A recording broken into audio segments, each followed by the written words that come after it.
On Zombie Reddit, today's story is My ex abandoned their disabled daughter for her lover. My lie when they returned with cancer broke them forever. It's been 2 years since Scott, my ex-fiancé of 30 years, left me with his special needs daughter. I was 29 at the time. He ran off with Ellen, his ex-girlfriend, just a week after we got engaged.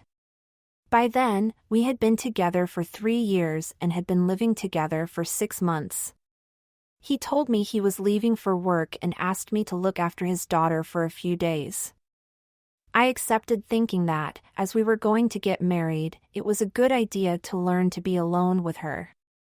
The girl was quiet and I liked her very much, so I had no problem. 3 days went by without hearing from him. At first I thought he would be busy with work, but when almost a week went by without hearing from him, I started to get seriously worried. I tried to contact his family, but no one answered. Nor did his friends. They had all blocked me and he had deactivated all his social networks, blocking me everywhere. I called his work and they told me he had resigned a month ago and they hadn't heard from him since. That's when I began to suspect that he might not come back. But as his daughter was still with me, I kept hoping he would return and we could work things out. A couple of days later, I decided to search the whole house for anything he might have left behind, any clue as to his whereabouts. That's when I found a note stuck under his side of the bed, a place I hadn't checked before. The note was attached to the bottom of the mattress, which was why I hadn't seen it. It was a letter to me saying that our relationship had been a mistake and that he had been cheating on me with Ellen for the last 3 years. He explained that he had only gotten engaged to me because he thought it would make him stop seeing Ellen.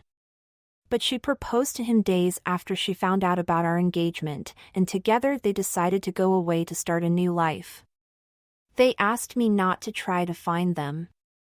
In the letter he said that he was truly sorry for everything, but that he had to abandon his daughter because he considered her a useless burden.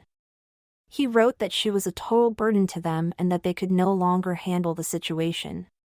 He left me the option of adopting her or doing whatever I thought was appropriate, but they had finished with that responsibility and were going to live the life they had always wanted.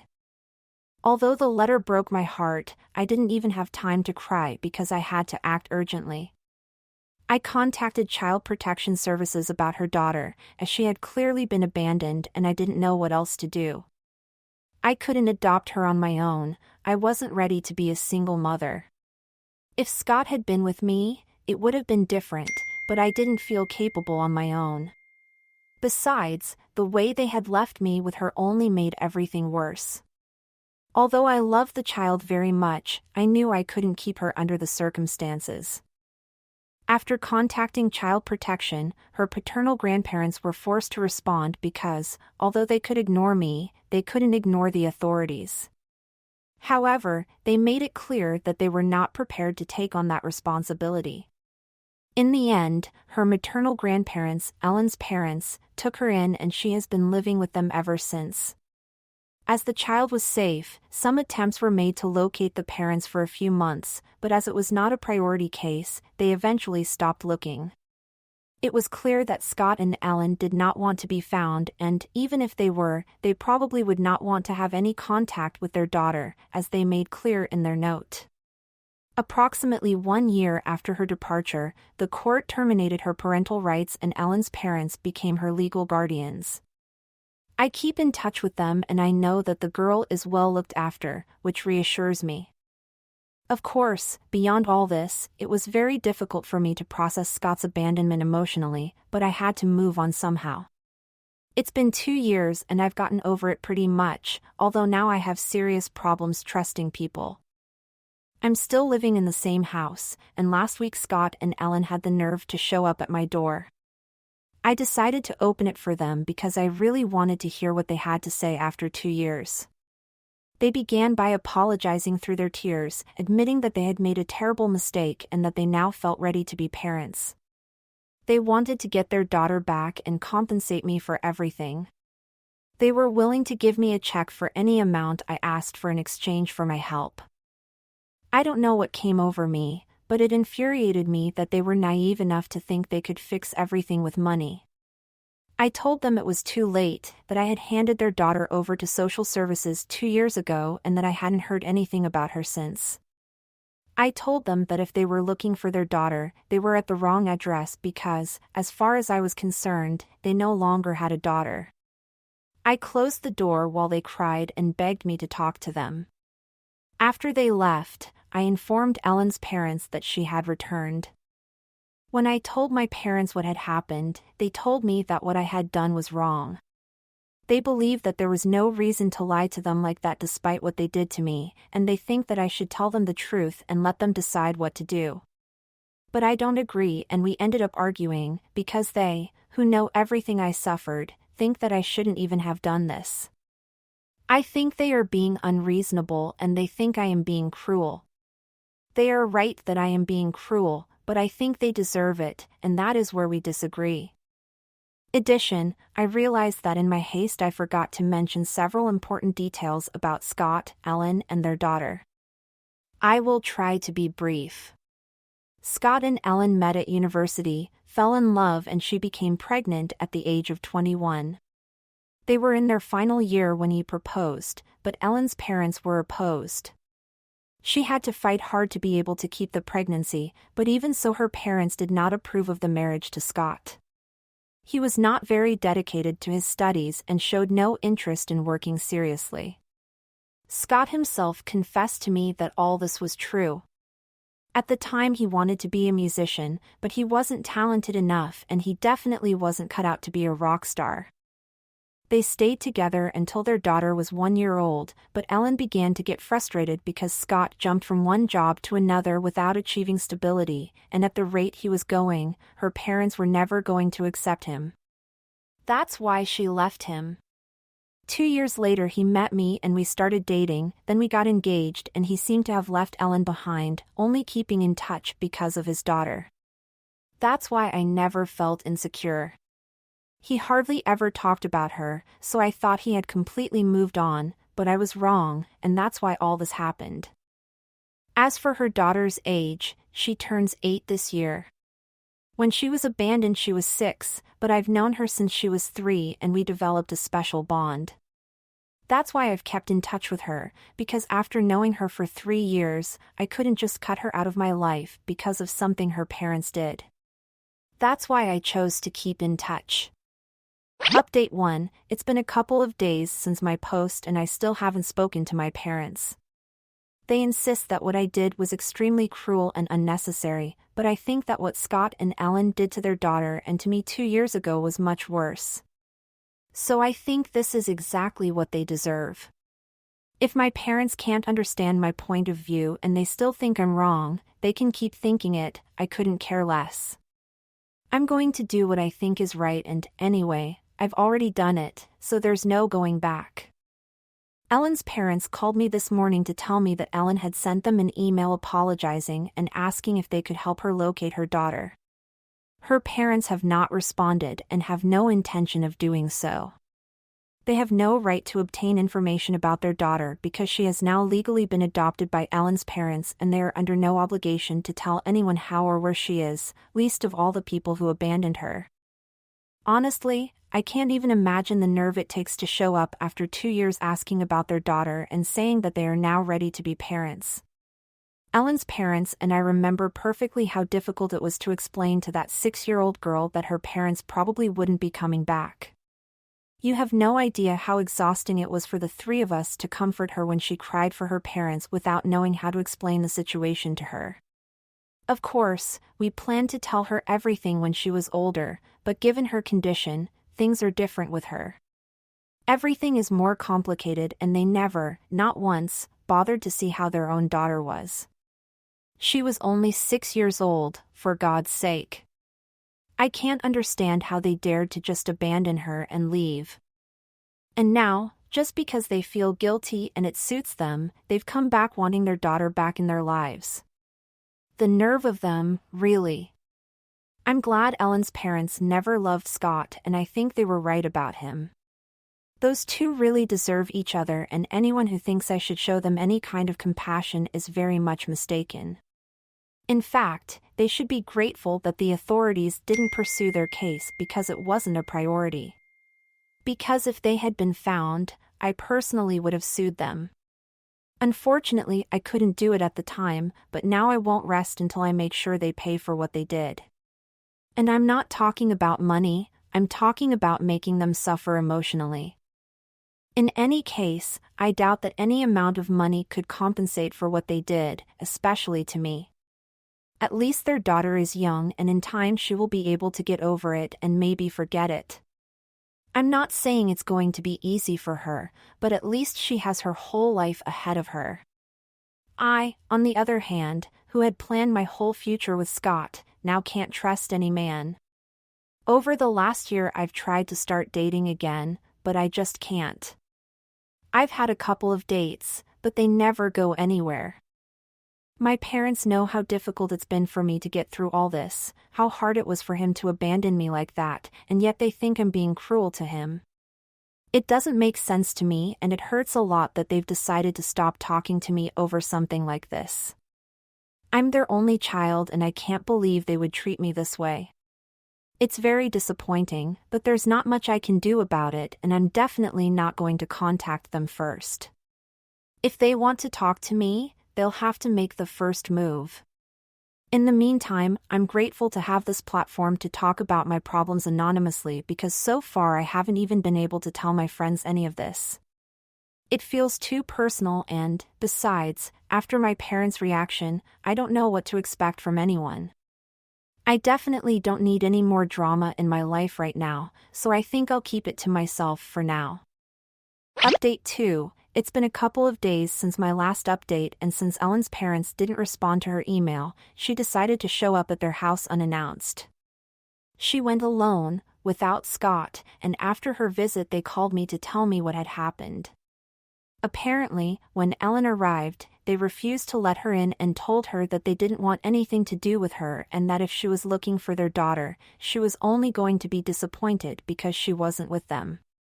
Luckily, the girl was napping at the time, so there was no chance of her being discovered in the house.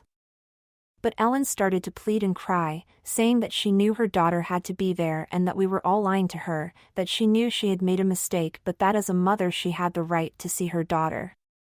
She insisted that they had to let her in and that, being her parents, they couldn't be so cruel. They ended up arguing and Ellen started banging on the door when they closed it, but fortunately her daughter didn't wake up. I'm very grateful for that because I think it would have been very traumatic for her. After a while, her parents threatened to call the police and that's when she finally left. They called me to warn me because now that they had somehow discovered that their daughter should be with them, they would probably try to convince me to help them, but obviously that's not going to happen. I'm not even going to attend their visits and I will definitely call the police if they show up here again. To be honest, I'm starting to think that Scott's parents are probably responsible for this.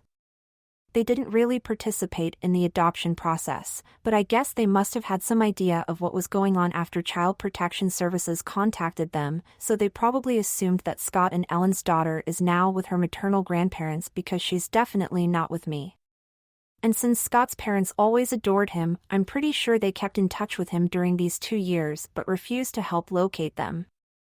I think all these people are simply failures as parents or even as decent people in general. They really deserve each other and should stay among themselves instead of bothering us.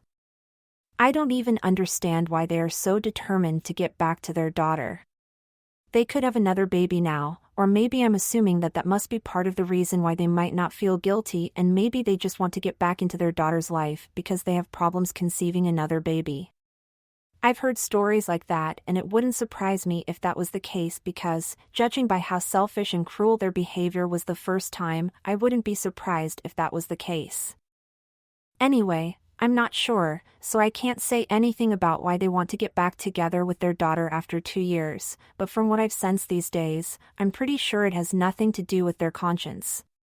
In fact, I would probably go so far as to say that they don't even have a conscience because if they did, they wouldn't have done something so disgusting in the first place. This whole situation has really started to affect me, and hardly anything was mentioned about Ellen or Scott, to the point where I almost forgot that they were the parents.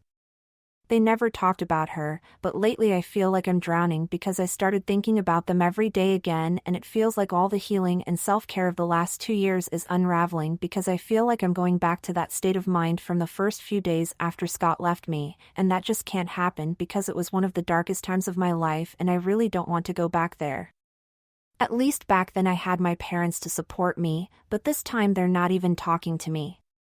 Yes, it's been a while and they still aren't talking to me, and I don't know what it will take for them to recognize that maybe they weren't exactly right. Maybe Scott and Ellen deserve the treatment they're getting right now.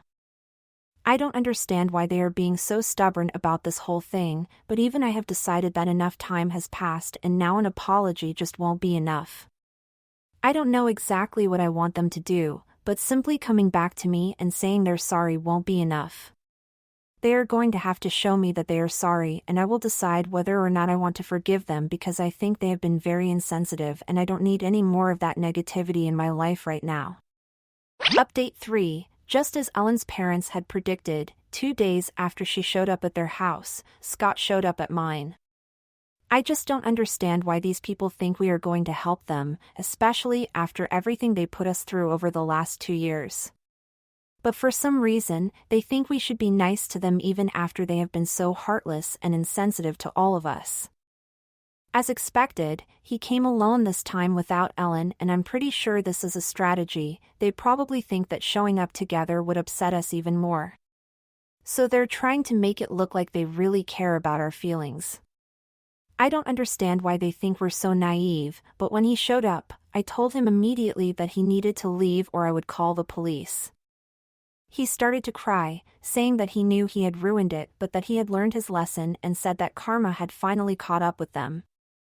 Apparently, a few months ago Ellen had been diagnosed with cervical cancer, and they believed this was their punishment for abandoning their daughter and treating us the way they did. So they have come back to make up for everything they did in the past, and they hope we will forgive them so they can move on with their lives and get their daughter back. I don't know if the whole cervical cancer story is true or not, but I hardly cared. I told him through the door that his story didn't change anything, and if he thought he could make me feel sorry for him by telling me these things, he was very wrong, because I haven't forgotten how I felt when he left me, and I will never forget that feeling for the rest of my life thanks to the trust issues he has given me. I don't feel the need to forgive him or to believe in him and his stories. Even if the cancer story is true, I don't care, because regardless of whether Ellen is suffering or not, her daughter is not a toy they can take back whenever they want. They may have found out where she is and who she is with, but if he was here to convince me to talk to Ellen's parents and let them take her back, he was seriously mistaken, because I wasn't going to do any of that and my decision was final. I didn't want to hear anything else. I told him he had 30 seconds to get off my property. I already had the phone in my hand and was about to call the police when he told me he was leaving, but he needed me to know that he wasn't making anything up. He assured me that everything he had said was true and that he really regretted everything I had to go through, what Ellen's parents had to go through, and he confirmed what I already knew, that his parents had told him that it was most likely Ellen's parents who had ended up adopting their daughter. He also told me that Ellen had already visited them but had not had the chance to see his daughter even once, so they thought that at least I would have some sympathy for them knowing his situation and would arrange at least a meeting between parents and daughter by talking to Ellen's parents, as they seemed to like me. Although it was clear that she had no interest in helping them, she told me that she was leaving because she didn't want any trouble with the police, especially after everything that had happened, but she wanted me to know that everything she had told me about cervical cancer was true and they had really believed that by coming back here they could make peace with all of us, but clearly we are not willing to do that. He explained that Ellen hadn't mentioned anything about this when she visited her parents because she didn't want them to worry too much, but now he didn't think they would care anyway, so he asked me to tell them as a last favor. If he didn't even want to do that, I would accept that too, and within the next week they would go back to their house and never bother us again. Then he left and I didn't even have to call the police. To be honest, now I don't know what to do either. I felt like I had to get it off my chest by telling you all this, and now I guess I'll have to decide whether or not I should talk to Ellen's parents about what they said to me. Eventually, I guess I'll have to do it anyway, so we'll see what happens. Update 4. It's already the end of the week, and if Ellen and Scott kept their word about leaving, they would probably have returned home by now. After my last conversation with Scott, there were no more attempts to contact us, and I did speak to Ellen's parents about everything they told me. I told them about cervical cancer, and although they seemed very shocked and sad about it, they said they weren't going to contact her, at least not for now, because their granddaughter was more important to them than she was. Maybe in the future they would reconsider, but for now it was too recent and painful to think about. Besides, we only had Scott's word about the cancer, and, while I don't want to belittle the experience of any cancer survivor, I don't really have a high enough opinion of them to believe that they wouldn't use something like this to get my sympathy and make me contact them again. So for now we're back to our normal lives with one exception. My parents still aren't talking to me, but I guess I'll get used to it. Luckily, I talked about everything that was happening with a group of my friends, and they were all on my side. They were very upset with my parents for reacting the way they did, and they told me I was right to cut off communication with them, so now I'm not going to worry about anyone else. I'm just going to focus on my own mental health and try to repair all the damage that has been done in the last few weeks.